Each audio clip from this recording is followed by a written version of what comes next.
कोई बैंक बहरिया टाउन के प्लॉट पे, घर पे कर्जा नहीं देता, उसको प्लेज नहीं करता। वो जर्नैल खरीद लेते थे, जज खरीद लेते थे और सियासतदान खरीद लेते थे, अफ़सर खरीद लेते थे। वो अब्दुस तारीदी नहीं है, वो मलक रियाद है। वो करप्शन किंग है पाकिस्तान का। फैज़ के चमचाए नंबर 1 मलक रियाद थे। ये हसास इदारों और मोहसिन अख्तर कियानी के दरमियान जो मैच था, वो हसास इदारों ने जीत लिया। अस्सलामुअलैकुम नाज़रीन, आप देख रहे हैं प्रोग्राम अंदर की बात मुज़म्मिल सोहरावर्दी के साथ। मैं हूं आपकी मेज़बान इकरार। आज हमारे साथ मौजूद हैं आपके पसंदीदा तज्ज़िया निगार मुज़म्मिल सोहरावर्दी। अस्सलाम वालेकुम sir, welcome to the show. क्या हाल है आपका? वालेकुम सलाम, बिल्कुल ठीक, आप सुनाएँ? मैं ठीक हूँ सर। सबसे पहले आपसे हम ये जानना चाहेंगे कि मलिक रियाज साहब के साथ ये सब क्यों हो रहा है? अंदर की बात क्या है? ये कहाँ से सिलसिला शुरू हुआ? अच्छा, पहली बात तो आप ये समझें कि मलिक रियाज़ को बहुत ईमानदार, अपराइट, ऑनेस्ट आदमी नहीं है, कि हम सब कहें कि जी वो देखें जी वो तो बड़ा ईमानदार आदमी है, उसकी ईमानदारी की तो सारी दुनिया कसमें खाती है। वो कोई पाकिस्तान का अब्दुस तारीदी नहीं है, वो कोई पाकिस्तान का डॉक्टर इसरार अहमद नहीं है। वो पाकिस्तान का एक करप्शन किंग है जो खुलेआम ये इकरार करता है कि हाँ, मैं करप्शन करता हूँ, मैं लोगों को रिश्वत लगाता हूँ, मैं रिश्वत देकर अपना काम कराता हूँ। वो सरेआम ये तस्लीम करता है कि उसके पैसों के पीछे वो पैसे देके काम कराता है। पाकिस्तान में रिश्वत का बाज़ार उसने गरम किया हुआ है और एक करप्शन किंग है वो पाकिस्तान का। वो खुद मानता है कि उसने सब कुछ करप्शन से बनाया है, उसमें कुछ जायज़ नहीं है। सरकारी ज़मीनों पर वो कब्ज़े करता है, लोगों की ज़मीनों पर वो कब्ज़े करता है और फिर कब्ज़े करके हाउसिंग सोसाइटियाँ बनाता है, लोगों को बेचता है। और आप देखें बहरिया टाउन की इतनी बुरी रेपुटेशन है। हमारे दोस्त बड़े जो बहरिया टाउन के मुतरिज़ हैं, आपने बहरिया टाउन में अगर घर लिया हुआ है, आप बैंक से उस पे कर्ज़ा लेने जाएँ तो कोई बैंक बहरिया टाउन के प्लॉट पे, घर पे कर्ज़ा नहीं देता, उसको प्लेज नहीं करता। ये मलक रियाज साहब के प्रोजेक्ट्स की क्रेडिट रेटिंग है पाकिस्तान के अंदर कि कोई भी बैंक उस पे कर्जा देने के लिए तैयार नहीं, उसको एक जायज़ प्लॉट समझ के प्लेज करने के लिए तैयार नहीं, क्योंकि ज़मीनों के घपले हैं और सब कुछ के अप्रूवल्स नहीं हैं, कुछ के घपले हैं, कुछ सरकारी ज़मीनें हैं। धक्काशाही से, पैसे की ताकत से, करप्शन से उन्होंने ये सब एम्पायर बनाई है। आज हमारे दोस्त उनका दिफ़ा ऐसे कर रहे हैं जैसे वो कोई बहुत ही एक बहुत ईमानदार आदमी है और ईमानदार आदमी के साथ बड़ा ज़ुल्म हो रहा है। फिर वो कहता है कि मैं सब कुछ बताऊँगा तो ज़लज़ला आ जाएगा। वो क्या बताएगा? वो ये बताएगा कि उसने किसको कितने-कितने पैसे दिए हुए हैं। इसी से ज़लज़ला लाएगा ना। उसने को पाकिस्तान के लिए मेरा मतलब है कि कोई पाकिस्तान के कौमी खज़ाने में तो कुछ कंट्रीब्यूट नहीं किया। उसने लोगों की ज़ाती जेबों में कंट्रीब्यूट किया है। और उसने तो सारी उम्र इंसानियत की खिदमत की है। भाई उसने जो कराची में उसको 460 अरब रुपए जुर्माना हुआ, वो इस बात पे हुआ ना कि उसने सरकारी ज़मीन पर बहरिया बना लिया है, इसलिए उस सरकारी ज़मीन के पैसों का जुर्माना था, जिसमें इमरान खान ने उसका लंदन वाला 190 मिलियन पाउंड एडजस्ट किया। वो 190 मिलियन पाउंड क्या था कि वो लंदन में अपने करप्शन के पैसे लेके गए, ब्लैक मनी लेके गए, जो लंदन में पकड़ी गई। मतलब आप देखें ये दोनों केस ही कि वो 460 अरब का जुर्माना भी इसलिए है कि उन्होंने सरकार की ज़मीनों पे हाउसिंग सोसाइटी बना ली। लंदन में पैसे क्यों ज़ब्त हुए? इसलिए ज़ब्त हुए कि ब्लैक मनी के पैसे हैं और आज हम उनको ऐसे ही हीरो बना के पेश कर रहे हैं, जैसे वो कोई मेरा मतलब है कि पाकिस्तान के मोहसिन पाकिस्तान है। भाई उसके पास क्या राज़ हैं? उसके पास ये राज़ होंगे कि उसने किस जर्नैल को कितने पैसे दिए हैं, किस सियासतदान को कितने पैसे दिए हैं, किस पर कितने पैसे खर्चे हैं, उसकी ऑडियो क्या है? उसकी ऑडियो ये है कि पाकिस्तान की खिदमत करो, उसकी ऑडियो ये है कि मैंने बुशरा बीबी को 5 कैरेट का हीरा भिजवाया है। वो अपनी बेटी से क्या बात कर रहा है? करप्शन की बात कर रहा है कि रिश्वत कैसे देनी है। तो एक तो मेरा मतलब है मुझे बड़ी हैरानगी है कि जो लोग आज उसकी इस बात पर कि मैं वादा माफ़ गवाह नहीं बनूँगा, पे जो है वो बड़ा हीरो बना रहे हैं कि ओहो हो! उसने खान के खिलाफ वादा माफ़ गवाह बनने से इनकार कर दिया।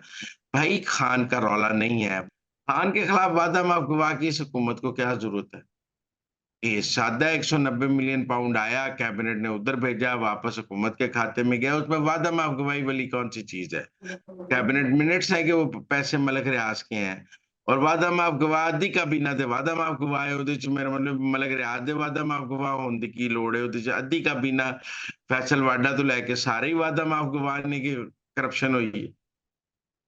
तो इसलिए मेरा ख्याल है कि वो पाकिस्तान में अब जब उनको अब आप ये सवाल आपका है मैं कि हो क्यों रहा है? देखिए वो हर दौर में अपने पैसे की ताकत से बच जाते थे।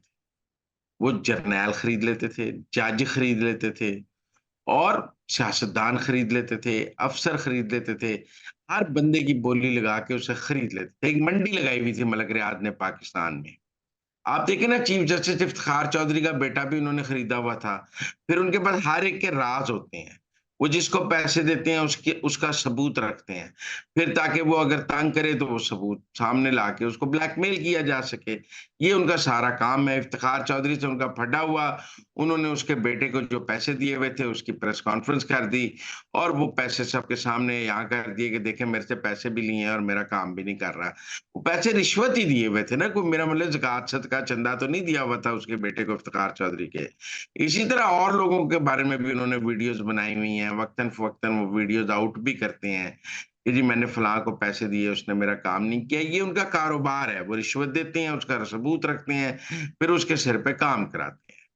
वो जो कह रहे हैं ना मैंने सारा रिकॉर्ड कर लिया है और ज़लज़ला आ जाएगा, ज़लज़ला क्या आ जाएगा? पाकिस्तान के 100-200 नामवर लोगों को उन्होंने पैसे दिए हैं, उनके वो नाम ले देंगे। तो कोई बात नहीं, हम सबको पता है कि वो तो इस हमाम में सब नंगे हैं। सब सियासी जमातों ने उनसे पैसे लिए हैं, सब जर्नैलों ने उनसे पैसे लिए हैं, सब जजों ने उनसे पैसे लिए हैं। हर एक को उन्होंने मंडी लगाई हुई है, पाकिस्तान का करप्शन किंग है। तो इसमें उसको हीरो बनाने की क्या ज़रूरत है? वो रिश्वत देता है ना, उसके उसकी ब्रांड मार्केटिंग क्या है? कि वो एक अच्छा रिश्वत देने वाला बिज़नेसमैन है, जो पाकिस्तान में सबसे ज़्यादा और सबसे महँगी रिश्वत देता है। ये उनका ब्रांड है, हर आदमी मलक रियाद तक क्यों पहुँचना चाहता है?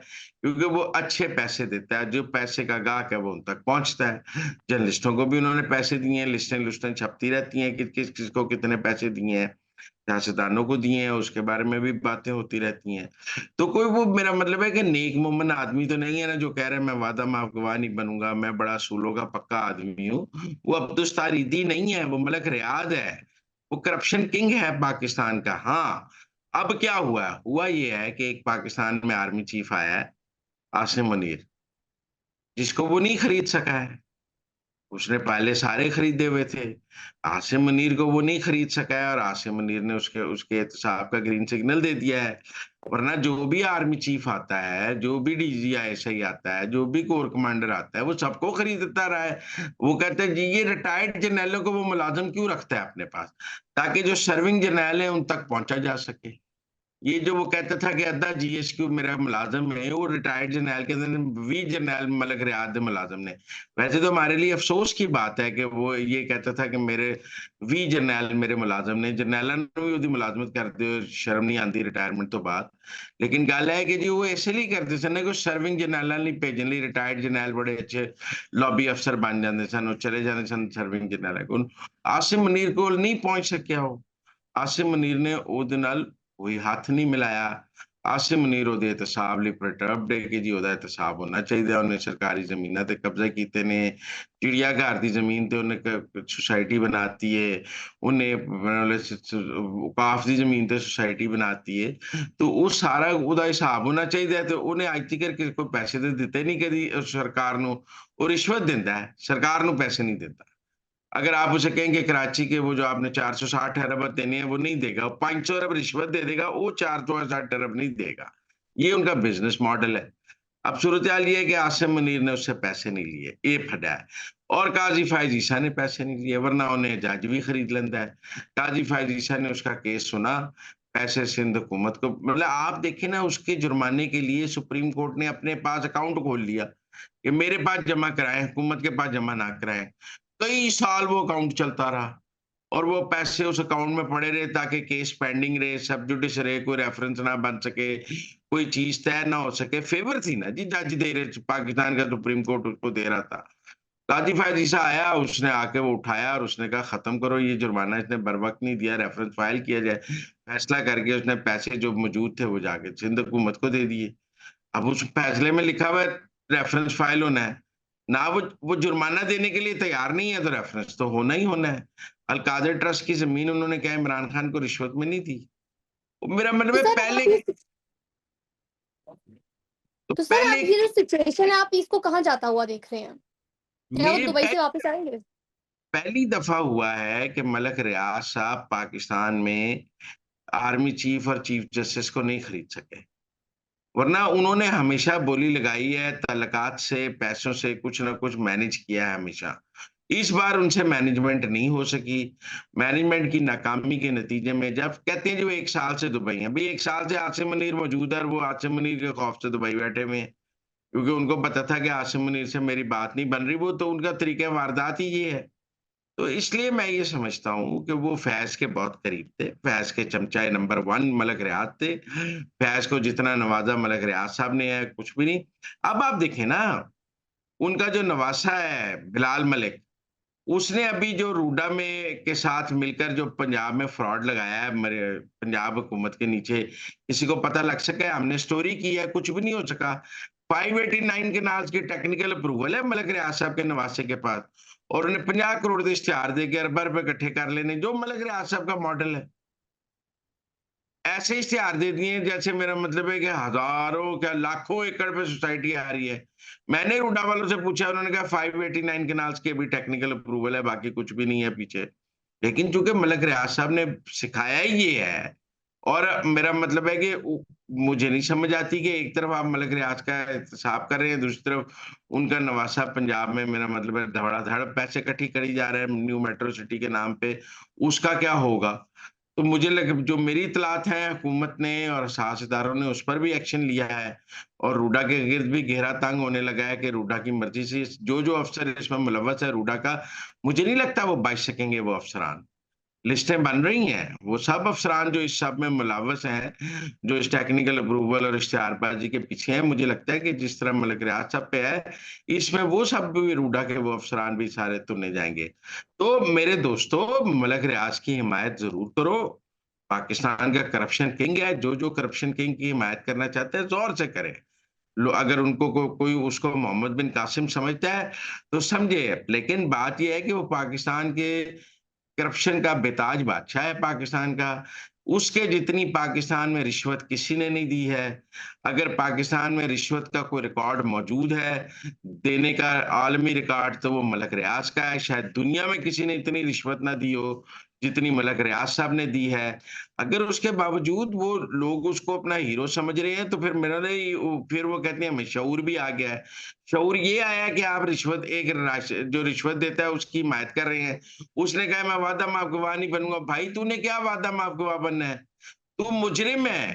पाकिस्तान में करप्शन का जो बाज़ार है, उसको इस नहज तक पहुँचाने में मलक रियाज़ का कलीदी किरदार है। लोगों की जो बोलियाँ पाकिस्तान की सियासत में करप्शन वो लेके आया है, इदारों में करप्शन वो लेके आया है, अदलिया में करप्शन वो लेके आया है, ब्यूरोक्रेसी में करप्शन वो लेके आया है। उनके अपने अल्फाज़ हैं, मैं पहिए लगाता हूँ, पैसे दे के काम कराता हूँ। अब भी वो जो थ्रेट कर रहे हैं, मैं दस दियांगा, अभी यही दस देंगे ना किसको कितने पैसे दिए हैं और कोई एटमी रहा तो आपके पास है नहीं जो आप बता देंगे, बता दें। मुझे लगता है आसिम मुनीर और काजी फ़ायज़ ईसा ने उससे पैसे नहीं लिए, लिहाज़ा किसी को परवाह ही नहीं। बता दो जो बताना है। सर अब आगे बढ़ेंगे, कुछ बात करेंगे लापता शायर अहमद फरहाद को लेकर। तो आज जो समाअत हुई है उसमें उनकी गिरफ्तारी का बता दिया गया है कि उन्हें आज़ाद कश्मीर की पुलिस की जानिब से गिरफ्तार किया गया है। गिरफ्तारी बाकायदा तौर पर ज़ाहिर कर दी गई है। अब जो जस्टिस मोहसिन अख्तर कियानी है वो ये केस नहीं सुन पाएँगे। इस मुतालिक आप क्या कहेंगे? जी, सिर्फ़ आज़ाद कश्मीर उनकी जुरिसडिक्शन नहीं है और आज़ाद कश्मीर की पुलिस भी उनके मतहत नहीं है और आज़ाद कश्मीर की मेरा मतलब है कि अदलिया भी उनके मतहत नहीं है। उनका अपना हाई कोर्ट है, उनका अपना सुप्रीम कोर्ट है, उनका अपना सब कुछ है। अब कियानी साहब के हाथ से तो खेल निकल गई। ये हसास इदारों और मोहसिन अख्तर कियानी के दरमियान जो मैच था, वो हसास इदारों ने जीत लिया। मोहसिन अख्तर कियानी साहब अब शह मात होके घर बैठे हैं आराम से। इसीलिए कहा जाता है कि अदलिया को वो अहकामात देने चाहिए जिन पर अमल दरामद मुमकिन हो। सेक्टर कमांडर को बुला लो, फलाँ को बुला लो, आज क्या हुआ? हमारे बहुत सारे जर्नलिस्ट दोस्तों ने भी मुझे पूछा, अब तो कियानी साहब बहुत आगे निकल गए हैं। अब तो सेक्टर कमांडर्स को पेश होना पड़ेगा। मैंने यहाँ भी कहा था वो नहीं पेश होंगे। एक बयान उन्होंने दिया भाई को आले पुल से आज़ाद कश्मीर में पकड़ लिया। और आज़ाद कश्मीर भी फिर रहे ने उहदे खानदान वाले किधरे नहीं लभ रहा। अब वो कहेंगे जाके आज़ाद कश्मीर में हेबियस पिटीशन करें, फिर ज़ीरो से शुरू हो जाएगा। तो मेरा मतलब है कि इससे बेहतर था कि जैसे इमरान रियाज खान को बरामद कराया गया, जैसे मतीउल्लाह जान को बरामद कराया गया। आप मोहसिन अख्तर कियानी साहब अपना ज़ाती को गुस्सा जो एजेंसियों के खिलाफ था वो निकालने लग गए थे। मैं मिसिंग पर्सन्स के हक में नहीं हूँ। पाकिस्तान में एक भी मिसिंग पर्सन नहीं होना चाहिए।